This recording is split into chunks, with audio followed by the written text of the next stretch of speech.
once again. Hello दोस्तों, मैं रवि कुशवाहा। आज के इतिहास के लेक्चर सीरीज में हम चर्चा करेंगे जैन धर्म के पार्ट 2 लेक्चर के बारे में। हमने पार्ट 1 में देखा था जैन धर्म के तीर्थंकर के बारे में, कौन तीर्थंकर अनैतिहासिक थे, कौन तीर्थंकर ऐतिहासिक थे। हमने देखा था पार्श्वनाथ के जीवन के बारे में, महावीर के जीवन के बारे में। अब हम इस लेक्चर में देखेंगे, जो मैंने पहले बताया था कि क्या क्या पढ़ना है हमको दो सेकंड लेक्चर में, तो इसमें हम देखेंगे मान्यताएं, शिक्षा, दर्शन, संगीति और पतन। मेरा कहने का मतलब है कि इसमें हम चर्चा करेंगे जैन धर्म में क्या मान्यताएं थी, क्या मानता था जैन धर्म, क्या शिक्षा दिया है तीर्थंकरों ने, जैन धर्म के क्या फिलॉसफी है, क्या दर्शन है, और जैन धर्म का संगीति, जैसे कि दो संगीति हैं जैन धर्म में, पहला संगीति दूसरा संगीति। तो जैन धर्म के संगीतियों के बारे में देखेंगे और जैन धर्म का आखिरकार लोकप्रियता हासिल इतना क्यों नहीं हुआ, क्यों ज़्यादा एरिया में या ज़्यादा लोगों के बीच में जैन धर्म लोकप्रिय क्यों नहीं हुआ, इसकी चर्चा हम इस लेक्चर में आज करने वाले हैं। तो पहले हम चलेंगे पहला टॉपिक पे, मान्यता। ठीक है, तो पहला मान्यता हम जैन धर्म का देखते हैं तो ये अनीश्वरवादी है। अनीश्वरवादी कहने का मतलब ये ईश्वर को नहीं मानते हैं, भगवान को नहीं मानते हैं, भगवान को सृष्टि के रचयिता के रूप में नहीं मानते। कहने का मतलब जैसे कि अगर हिंदू धर्म की बात करेंगे मैं, तो इसमें देखा कि भगवान ने सृष्टि का रचना किया, लेकिन जैन धर्म वाले नहीं मानते, भगवान को सृष्टि का रचयिता के बारे में नहीं जा मानते हैं, अनीश्वरवादी हैं। ठीक है, ये अगर भगवान को मानते भी हैं तो जीन से नीचे। जीन कहने का मतलब, जीन ने मैंने बताया था कि जैन शब्द बना है जीन से, और ये जीन का मतलब होता है विजेता, जो अपने इंद्रियों पे विजयी प्राप्त कर लिया, अपने इंद्रियों पे विजयी प्राप्त कर लिया, वो कहलाए जैन। तो जैन जो अगर ईश्वर को मानते भी है तो किससे मानते हैं, जीन से नीचे। तो अनीश्वरवादी अगर एग्जाम में पूछ दे कि अनीश्वरवादी मान्यता कौन सा धर्म से रिलेटेड है, तो हमारा जैन धर्म से। ठीक है, अब देखिए ये कर्मवाद पे जोर देता है। कर्मवाद कहने का मतलब ये धर्म के जो लोग हैं, ये जैन धर्म में ऐसा मान्यता है कि भाग्य पे कुछ नहीं है। इसका कहने का मतलब कि मनुष्य अपने भाग्य का निर्माता खुद है। मतलब अगर जो कर्म करेगा तो उसको सफलता मिलेगा ही, अपना कर्म करते जाओ। मतलब कर्मवाद पे इस पे बल है। ठीक है, ऐसा नहीं कि भाग्य के भरोसे नहीं है, मतलब कर्मवाद पे बल कौन देता है, तो जैन धर्म के अंदर। ठीक है, और देख रहे हैं वैदिक कर्मकांड को नहीं मानते, जो भी वैदिक कर्मकांड है, यज्ञ, ये सब को नहीं मानते, यज्ञों के बारे में ये सब नहीं मानते। क्योंकि मैंने बताया था फर्स्ट लेक्चर में ही कि वैदिक काल के जो उसमें चले आ रहे थे यज्ञ अनुष्ठान ये सब, तो उसी से तंग आके, मतलब उसी से इनको कुछ विसंगतियां लगी, तभी नए धर्मों का उद्भव हुआ। ठीक है, तो ये वैदिक कर्मकांड को नहीं मानते थे, ये जाति प्रथा को नहीं मानते थे।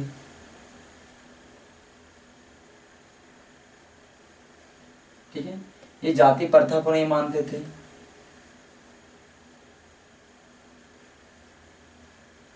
ये छुआछूत को नहीं मानते थे। ठीक है, अनीश्वरवादी थे, कर्मवाद पे बल था। फिर हम बात करेंगे तो पुनर्जन्म को पर विश्वास करते थे, पुनर्जन्म पे विश्वास रखते थे। तो एग्जाम में पूछ देगा कि जैन धर्म क्या पुनर्जन्म पे विश्वास रखता था, सवाल ऐसे आएंगे। तो पुनर्जन्म पे विश्वास रखता था जैन धर्म। ठीक है, ये हमारा यहाँ इनके मान्यता के बारे में देखें। ठीक है, अब हम चलेंगे कि जैन धर्म ने क्या शिक्षाएं दी। ठीक, जैन धर्म के अंदर कितने शिक्षाएं की बात की है। ठीक है, तो हम देखते हैं शिक्षा के बारे में। देखिए, तो पहला अगर हम बात करेंगे शिक्षा के बारे में, तो जैन धर्म के हम बात करेंगे त्रिरत्न के बारे में। त्रिरत्न जैन धर्म के अंदर में त्रिरत्न है। जैसे कि अगर हम बौद्ध धर्म पढ़ेंगे तो उसमें त्रिपिटक पढ़ेंगे, त्रिपिटक। लेकिन इसमें क्या पढ़े, त्रिरत्न। तो अगर पूछ दे एग्जाम में कि त्रिरत्न किस धर्म से संबंधित है, तो हमारा उत्तर क्या होगा, जैन धर्म। तो त्रिरत्न में क्या है, सम्यक ज्ञान, सम्यक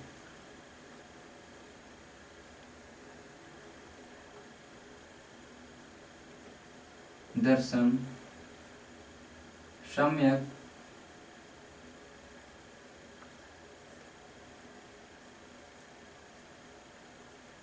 आचरण। ठीक है, तो त्रिरत्न की बात करेंगे तो सम्यक ज्ञान, सम्यक दर्शन और सम्यक आचरण। अब देखिए ज्ञान में 5 तरह के ज्ञान बोला गया। सम्यक ज्ञान कहने का मतलब क्या हुआ, सम्यक ज्ञान कहने का मतलब शंका रहित ज्ञान, शंका रहित पूर्ण ज्ञान। मतलब ऐसा ज्ञान आपके पास आ जाए जिसमें कोई डाउट ही ना हो, आपके पास पूर्ण ज्ञान है, शंका नहीं उसमें। ठीक है, तो सम्यक ज्ञान का मतलब होता है शंका रहित ज्ञान। इसमें 5 तरह के ज्ञान है। कौन कौन से हैं, मति,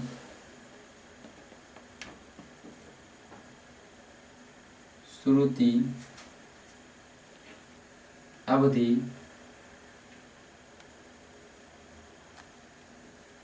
मनः पर्याय,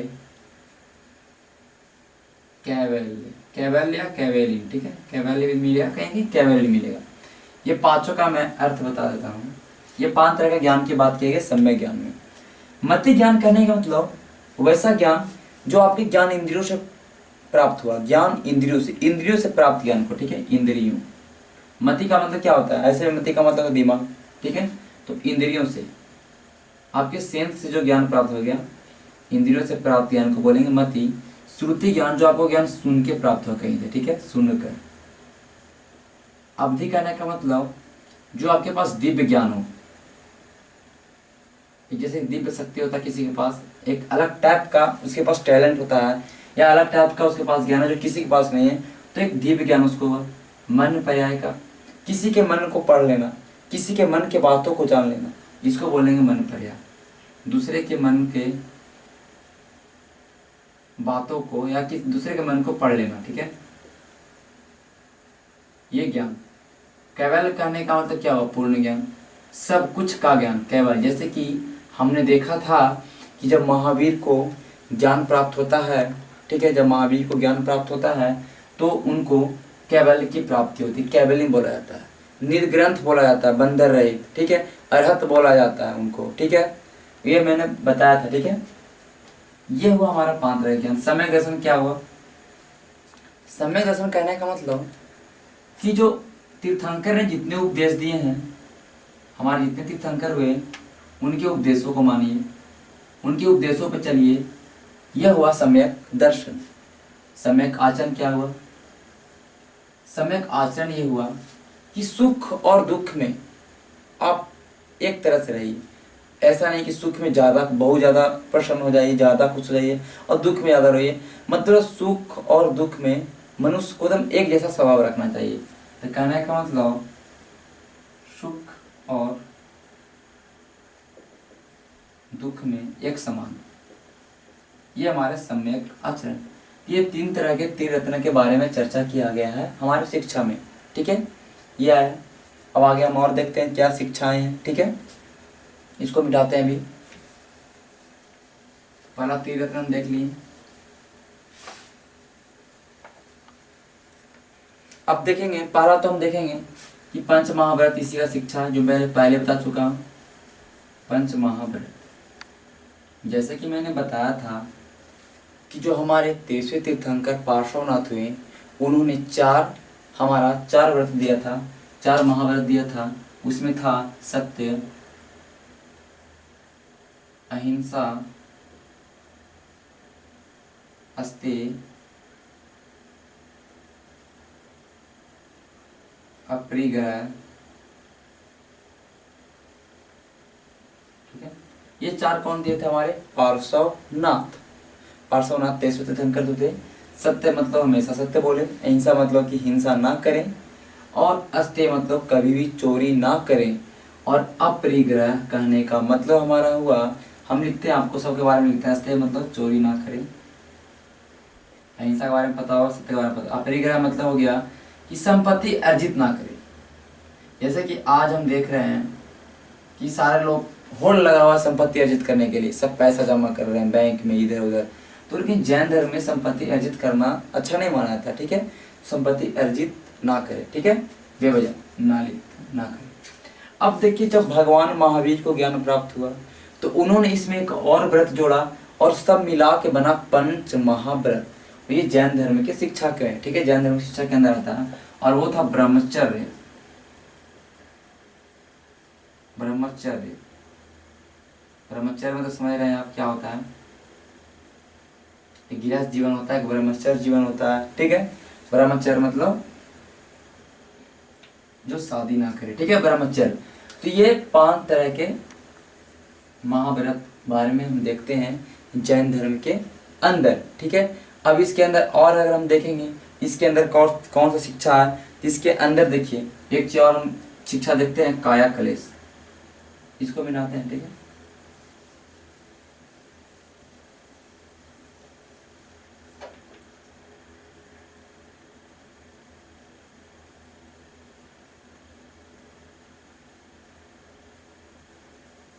देखिए काया कलेश, बौद्ध धर्म सॉरी जैन धर्म में 2 तरह के काया कलेश के बारे में है। एक है सलेंखना विधि,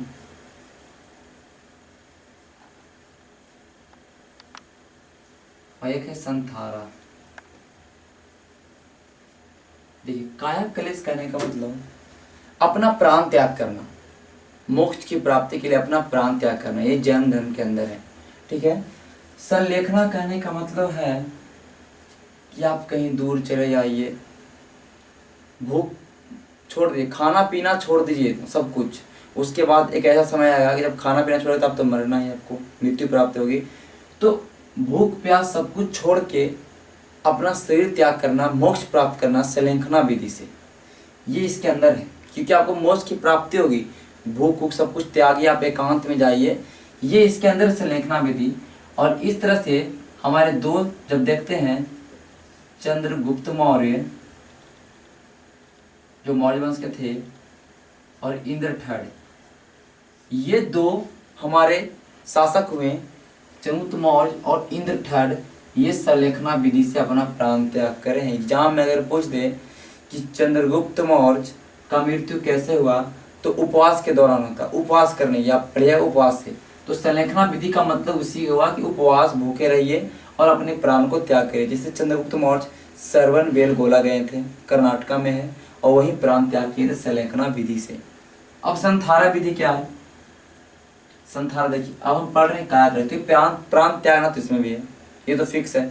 संथारा में कि आप किसी अपने रूम में कहीं पे रूम में अपने आप को पैक कर लीजिए, बंद कर लीजिए, खाना पीना छोड़ दीजिए और अपना प्राण त्याग कीजिए, इसके अंदर भी यही चीज है, ठीक है। तो ये है हमारा संथारा विधि, तो ये काया क्लेश है। तो जैन धर्म में शिक्षा के बारे में देखा त्रिरत्न, हमने देखा पंच महाव्रत, हमने देखा काया क्लेश। अब हम चलते हैं जैन धर्म के दर्शन के बारे में, जैन धर्म का फिलॉसफी क्या है, ठीक है।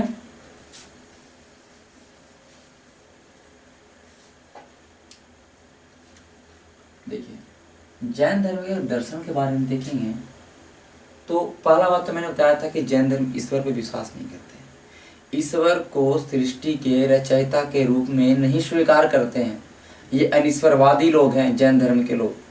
तो जैन धर्म के बारे में देखें तो ये संसार को मतलब पूरे संसार को बताया है आदि से अनंत,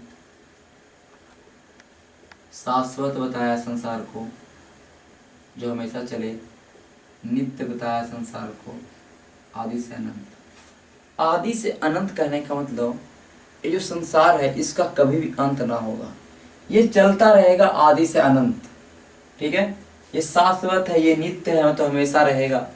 जैसे कि और हम धर्मों में देखते हैं तो उसमें प्रलय की बात कही है कि प्रलय हो सकता है, ये हो सकता है, लेकिन ये वो चीज नहीं मानता। इसका कहना मतलब है कि संसार है जो आदि से अनंत है। तो आदि से अनंत फिलोसफी किसके अंदर है? तो हमारा जैन धर्म के अंदर है। शाश्वत में ये क्या बोलता है कि जो आदि से अनंत है, बोला ये जो संसार है ये एक सर्कल में चल रहा है, एक चक्र है, एक चक्र में चल रहा है। कभी पतन हो, कभी उत्थान होता है संसार का, मतलब संसार एक ऊपर उठता है, उत्थान होता है, फिर पतन होगा, फिर उत्थान होगा, फिर पतन होगा। कहने का मतलब एक चक्र चलते आ रहा है, उत्थान पतन। ये जैन धर्म के अंदर बोला गया कि उत्थान पतन होता है। और बोला कि जो एक चक्र है इसके अंदर, सब जैन धर्म के अंदर है, ठीक है। बोला कि जो एक चक्र है, जो उत्थान पतन का जो एक चक्र, एक साइकिल है, पहले बोल चुका कि साइकिल में चल रहा है। और एक जो साइकिल है उसके एक साइकिल में 24 तीर्थंकर, 63 शलाका पुरुष और 12 चक्रवर्ती सम्राट। देखिए ये सब इसमें लिखा हुआ है। बोल रहा है कि जो एक चक्र है उसमें 24 तीर्थंकर आएंगे, 63 शलाका पुरुष आएंगे, शलाका पुरुष का बहुत ही ज्यादा विद्वान लोग, और 12 सम्राट, 12 राजा आएंगे एक चक्र में। ये बताया कि एक चक्र में इतने लोग आएंगे, इतना चीज जब 24 तीर्थंकर होते एक चक्र पूरा हो जाएगा, पूरा हो जाएगा एक चक्र संसार का, ठीक है। ये बताया है इसमें। और इसमें क्या बताया है, अब इसकी हम बात करें, दर्शन करते हैं कल्प वृक्ष का बात किया गया। कल्प वृक्ष कहने का मतलब जो भी ज्ञान प्राप्त किया, तीर्थंकर बने जो भी, तो कल्प वृक्ष कहने का मतलब वो जो चाहेंगे उनको जो मिलेगा, वो जो चीज चाहेंगे वो चीज मिलेगा उनको। कल्प वृक्ष सब कुछ कहाँ से मिलेगा? तो कल्प वृक्ष से जो चाहेंगे, उनका जो मन में होगा वो उनको प्राप्त होगा। ये कल्प वृक्ष की अवधारणा कहाँ से है? तो जैन धर्म से। तो हम बस देखिए ये समझने के टॉपिक है, इससे उतने सवाल नहीं आते हैं, लेकिन आपको समझना, एक एक पॉइंट आपको याद रखना, क्योंकि आपका सवाल छूटना नहीं चाहिए। कहीं से सवाल पूछे आप आंसर दें। तो आप सब कुछ याद रखें कि आदि से अनंत कहाँ है, अनिश्वरवादी कहाँ है, कर्मवाद पे कहाँ बल दिया गया है, संथारा, संलेखना, ये सब कहाँ पे है, ठीक है। कल्प वृक्ष की अवधारणा कहाँ से है, तो सारे जैन धर्म के, हमको ये याद रखना। सबके बारे में हमको नहीं डिटेल याद रखना, लेकिन ये सब आपको याद रखना पड़ेगा। तो ये हमारा हो गया दर्शन। अब हम बात करेंगे जैन धर्म के संगीति के बारे में, कि जैन धर्म का संगीति कहाँ कहाँ हुआ, ठीक है। उसको मिलाते हैं हम।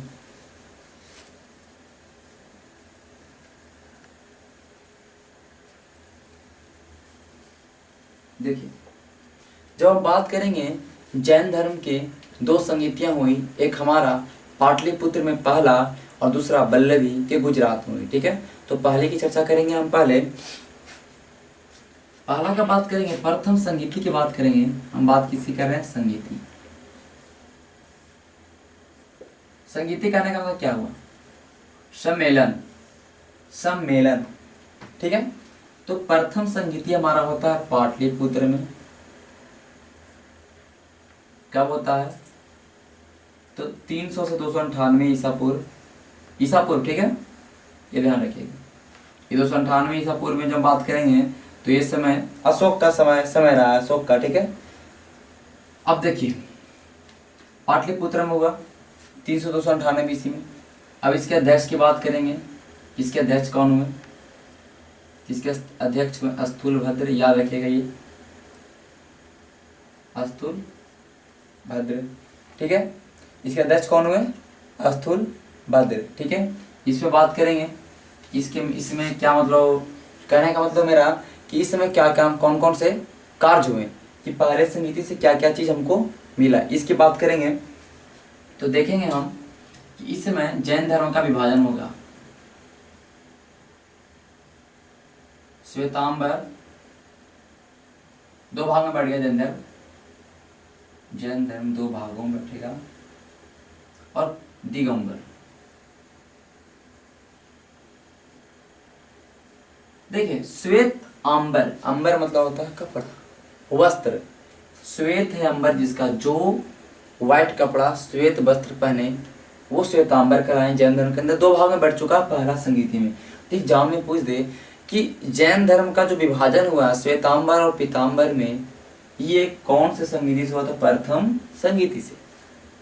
दिगंबर कहने का मतलब दिक, दिक है अंबर जिसका, दिक मतलब आसमान, वो आसमान को ही अपना वस्त्र माना, वो नग्न अवस्था में रहने लगे। दिगंबर के जो भी फॉलोअर्स हुए, जो भी इसके अनुयायी हुए, वो नग्न अवस्था में रहे, ठीक है, निर्वस्त्र रहे, ठीक है, निर्वस्त्र, निर्वस्त्र बिना कपड़े के नग्न अवस्था में रहे। अब देखिए कैसे, देखिए अब इसमें क्या है कि चंद्रगुप्त मौर्य जिस समय थे तो उसके समय में, उसके शासनकाल में 12 वर्षों का बहुत अकाल पड़ा। तो क्या हुआ कि अस्तुल भद्र थे, सॉरी भद्रबाहु थे, जो ये दक्षिण की तरफ चले गए, साउथ की तरफ, ये दक्षिण भारत की तरफ चले गए हैं, अकाल पड़ा, दक्षिण भारत की तरफ चले गए। और इन्होंने क्योंकि देखिए दिगंबर को जो भी फॉलो, दिगंबर किसके, कौन लीड कर रहा है दिगंबर को? तो भद्रबाहु लीड कर रहा है दिगंबर को जो हेड हुए भद्रबाहु, ठीक है। तो ये 12 वर्षों का अकाल पड़ा और भद्रबाहु से शिक्षा लिए थे हमारे चंद्रगुप्त मौर्य। तो दक्षिण की तरफ चले गए, जैसे साउथ में देखते हैं, जैसे श्रवण बेलगोला है, और वो निर्वस्त्र रहने लगे। तो जो भी दिगंबर होंगे वो निर्वस्त्र होंगे, ये भद्रबाहु के, और श्वेतांबर हो जाएंगे अस्तुल भद्र, जो रह गए हमारे उत्तर भारत में। कहने का मतलब जो भी पाटलिपुत्र हमारे जो एरिया, मगध वाले एरिया में जो रह गए वो अस्तुल भद्र के नेतृत्व में रह गए, वो श्वेतांबर कहलाएं। और जो साउथ चले गए वो कहलाएं हमारे दिगंबर और भद्रबाहु के नेतृत्व में। तो ये पूछता है कि दिगंबर किसके नेतृत्व में? तो भद्रबाहु, श्वेतांबर, अस्तुल भद्र प्रथम बौद्ध संगीति में हुआ। और दिगंबर क्या और श्वेतांबर क्या, मैंने आपको बता दिया। 12 वर्षों का भीषण अकाल पड़ा था चंद्रगुप्त मौर्य के समय में, ठीक है। आप देखिए इसमें हुआ 12 अंगों की रचना। अंग क्या, ये सब देखिए किताब है, ग्रंथ है जैन धर्म के। तो 12 अंगों की रचना कहाँ हुई? तो प्रथम बौद्ध संगीति में 12 अंगों की रचना हुई, ठीक है। ये पूछ दिया कि अंगों की रचना कहाँ हुई, तो प्रथम बौद्ध संगीति। अब हम चलेंगे द्वितीय बौद्ध संगीति के बारे में, ठीक है।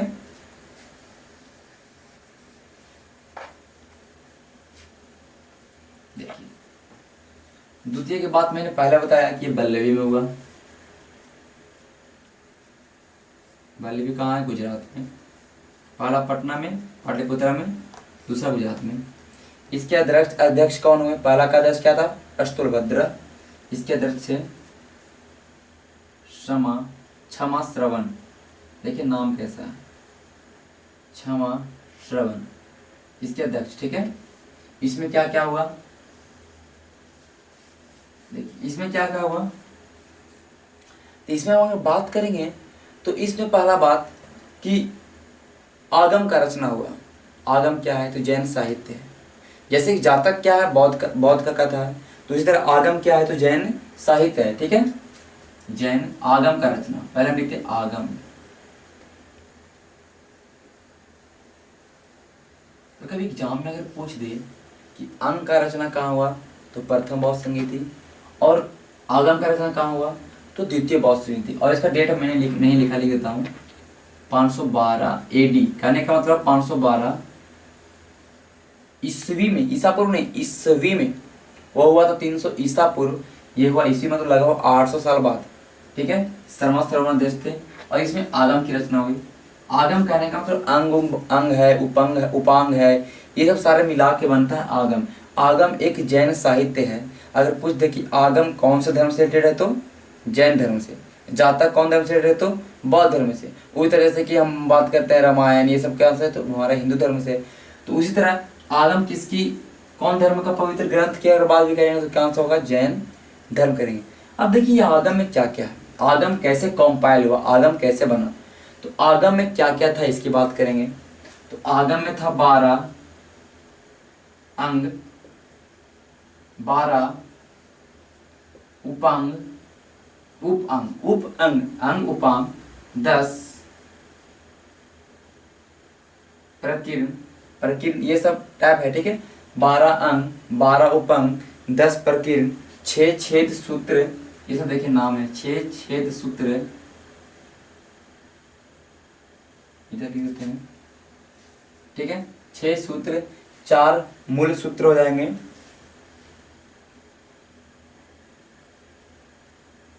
एक नंदी सूत्र हो जाएगा और एक हमारा हो जाएगा अनुद्वार। ठीक है, अनुयोद्वार, सब नाम देखिए कैसे कैसे, अनुयोद्वार। तो एक आगम के अंदर इतना चीज है। ठीक है, 12 अंग, 12 उपांग, 10 प्रकीर्ण, 6 छेद सूत्र, 6 छेद सूत्र, 4 मूल सूत्र, 1 नंदी सूत्र, 1 अनुयोद्वार। ठीक है, ये आगम की रचना हुई। और ये जो आगम की रचना हुई है, आगम कौन सी भाषा में लिखा गया है, कौन से, तो प्राकृत भाषा का इस्तेमाल हुआ। प्राकृत भाषा का इस्तेमाल हुआ हमारा आगम। प्राकृत भाषा में, आगम कौन सा भाषा में है, तो प्राकृत भाषा में। तो देखिए, तो संगीति के अंदर हमने दो चीज का चर्चा कर लिया। एक तो संगीति का चर्चा कर ही लिया, साथ ही साथ हमने जैन साहित्य का भी चर्चा कर लिया, जैन साहित्य क्या है। ठीक है, ये जैन साहित्य की और बात करेंगे तो जैन साहित्य में हमारा कल्पसूत्र भी है। ठीक है, जो कल्पसूत्र भगवान महावीर के बारे में जानकारी देगा, कल्पसूत्र हो गया, आचरण सूत्र हो गया, ये सब जैन धर्म के अंदर है। ठीक है, तो वो जो हम किताब उताब के बारे में अगर कहीं पढ़ेंगे तो उसकी हम चर्चा कर लेंगे। ठीक है, या तो फिर आप जब सवाल बनाएंगे तो कहीं पे कहीं ना अगर आ गया सवाल तो उससे भी आप याद कर सकें। ठीक है, अब हम चलेंगे जैन धर्म के। तो हम देखते हैं कि जैन धर्म का पतन कैसे हुआ। पतन तो नहीं बोल सकते, लेकिन हम बोल सकते हैं जैन धर्म लोकप्रिय क्यों नहीं हुआ ज़्यादा लोगों के बीच, आम जनों के बीच जैन धर्म उतना लोकप्रिय नहीं हुआ जैसे कि और हम देख रहे हैं बौद्ध धर्म को बहुत ज़्यादा लोग मानते हैं। लेकिन जैन धर्म अगर हम देखते हैं तो हम मेनली देखते हैं इंडिया में मानते हैं, उतने लोग भी नहीं मानते जैन धर्म को। ठीक है, तो पतन क्यों हुआ देखिए, अब हम बताते हैं इसके बारे में। पहला बात तो ये अहिंसा पे जोर दिया बहुत ज़्यादा।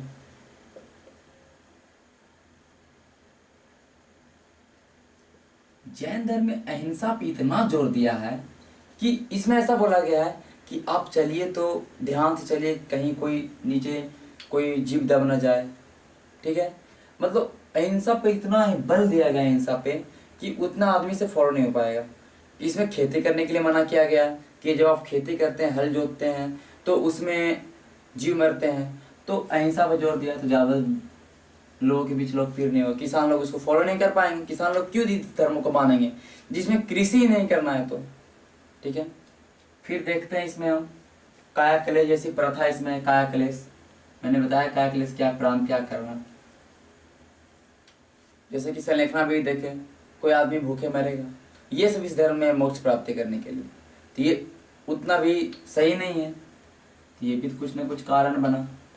फिर देखेंगे इसमें है कि धूप में, गर्मी के दिनों धूप में रोड पे सो के भी चलना, मतलब रोड पे लेटना, ये सब है। ठंडा में नहाना, ये सब बहुत भी ज़्यादा ठंड हो तो उसमें नहाना, तो आम लोगों के बीच में उतना ये लोकप्रिय नहीं हो पाया। फिर हम अगर देखते हैं कि जो भी वैदिक काल से जो चली आ रही थी, वैदिक जो कर्मकांड ये सब था, उससे ये अभी तक उससे दूरी नहीं बनाया था। ठीक है, उससे अभी तक ये दूरी नहीं बना पाया था, ये भी हमारा एक कारण है। फिर हम देखते हैं कि उस समय के जो शासक हैं अशोक, जैसे कि मैंने बताया कि प्रथम बौद्ध संगीति जो हुआ था 298 बीसी में हुआ था, तो उस समय अशोक का शासनकाल था। तो कहने का मतलब अशोक था, कनिष्क था, ये सब के शासन काल में भी हमारा जैन धर्म उस समय था, लेकिन ये सब जैन धर्म को नहीं माने। अशोक क्या माना था, अशोक बौद्ध धर्म को माना था लास्ट में, जैन धर्म को क्यों नहीं माना था।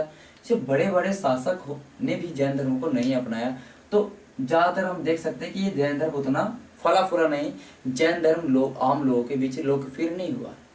तो हमने जैन धर्म के पहले में देखा तीर्थंकर के बारे में, दूसरा मान्यता, शिक्षा, दर्शन, संगीति, पतन के बारे में। तो आज हमने जैन धर्म के पूरे चीज को डिटेल में पढ़ लिया। तो जैन धर्म आज खत्म हुआ। अब हम अगले दिन मिलेंगे अगले लेक्चर के साथ, और उसमें चर्चा करेंगे हम बौद्ध धर्म के बारे में। ठीक है, हो सके तो बौद्ध धर्म का भी 2 लेक्चर जाए, ये तो नहीं बता सकते हैं, लेकिन हमारा जैन धर्म आज समाप्त हुआ। तो ध्यान से देखिए दोनों वीडियो को, एक एक वीडियो को। मेरा आग्रह यही है कि आप आज तक मैंने जितना भी इतिहास का लेक्चर डाला है आप शुरू से देखिए। इतिहास का मेरे अनुसार मुझे लग रहा है कि मैंने इतिहास का 13 लेक्चर डाला है, तो ये 14वां लेक्चर होगा शायद। तो सारे को देखिए लाइन बाय लाइन, आप नोट्स बनाइए, अच्छे से देखिए, नोट्स बनाइए। फिर आपके पास जो भी इतिहास का बुक है, जो भी आप जनरल कंपटीशन का तैयारी करें तो आपके पास तो बुक होगा, तो आप उससे याद करिए कि मेरा जो पढ़ाया हुआ है फ़ायदा है आपको आता है या नहीं। ठीक है, तो इतना ही अपने मैं आज अब ज़्यादा नहीं बोलूँगा। ठीक है, धन्यवाद। चैनल को सब्सक्राइब करिए, शेयर करिए। ओके।